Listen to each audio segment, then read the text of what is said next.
हम लेंगे। सर, अपना दल ने सबसे पहले रिएक्शन दिया कि ये तो हम ना होने देंगे, ओबीसी के साथ छल नहीं हो सकता, आरक्षण उनको मिलना चाहिए। अभी ए.के. शर्मा ने भी प्रेस कॉन्फ्रेंस की थी, उन्होंने ये बात कही कि ओबीसी को आरक्षण हम दिला के रहेंगे, उनके बिना चुनाव ऐसे नहीं हो सकता बिना आरक्षण के।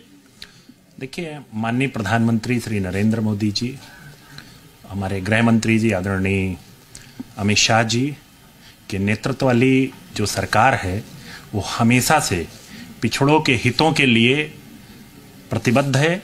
मैं बड़े गर्व के साथ आपको बताना चाहता हूं कि हमारी नेता ने, आदरणीय अनुप्रिया जी ने, जब भी पिछड़ों से संबंधित कोई विषय माननीय गृह मंत्री जी और प्रधानमंत्री जी के संज्ञान में लाने का काम किया है, उस पर तात्कालिक रूप से एक्शन लेते हुए उस पर हमारी प्रधानमंत्री जी की सरकार ने जो है कार्य किया है। चाहे नीट का आरक्षण हो, चाहे केंद्रीय विद्यालय हो, चाहे नवोदय विद्यालय हो, चाहे सैनिक स्कूल में पिछड़ों को आरक्षण देने का, तो निश्चित तौर पे प्रधानमंत्री जी पिछड़ों को लेकर हमेशा संजीदा रहते हैं।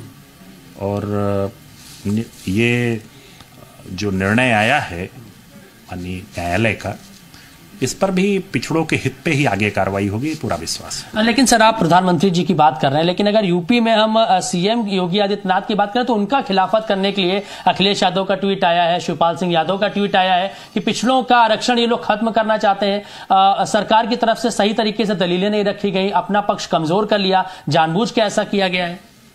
तो हो सकता है कुछ तकनीकी दिक्कतें रही हों, लेकिन मैं समाजवादी पार्टी के साथियों से एक बात पूछता हूं कि जब वो सत्ता में रहते हैं तो उन्हें पिछड़े क्यों नहीं याद आते हैं। मैं पूरे सम्मान के साथ माननीय नेताजी के बारे में एक बात कहना, जब वो रक्षा मंत्री थे तो उन्हें कभी ये क्यों नहीं याद आया कि सैनिक स्कूल में ओबीसी के लिए आरक्षण होना चाहिए। ये आरक्षण देने का काम किसने किया? हमारे प्रधानमंत्री श्री नरेंद्र मोदी जी की सरकार ने। तो ये उनके कथनी और करनी में बड़ा अंतर है। सर, 50 से 52% आबादी ओबीसी की उत्तर प्रदेश में है और माना जाता है कि बड़ा वोट बैंक भी ओबीसी का है। तो अभी आगे किस तरीके से इसको देख रहे हैं? सुप्रीम कोर्ट में क्या आप जाएंगे इस फैसले को लेकर? देखिए, हमारे सरकार इस पर मंथन कर रही है, सभी विधिक पहलुओं को देखा जा रहा है और निश्चित तौर पे इस पर प्रभावी कार्रवाई होगी, ऐसा मुझे पूरा विश्वास है।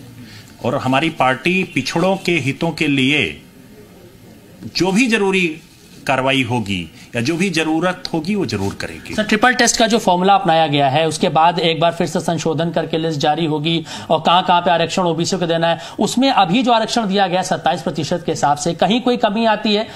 जो तैयारी थी भारतीय जनता पार्टी की, क्या उसमें कुछ फेरबदल होगा? क्या कुछ नुकसान हो सकता है उसमें? अभी देखिए, आंकड़ों के बारे में तो मैं भी आपको विश्वसनीय रूप से इसलिए कुछ नहीं कह सकता क्योंकि तथ्य मेरे सामने नहीं है पूरे, लेकिन पिछड़ों का एक बड़ा महत्वपूर्ण योगदान एनडीए की सरकार बनाने में हमेशा से रहा, चाहे 2014 हो, चाहे 2017 हो, चाहे 2019 हो, चाहे 2022 हो।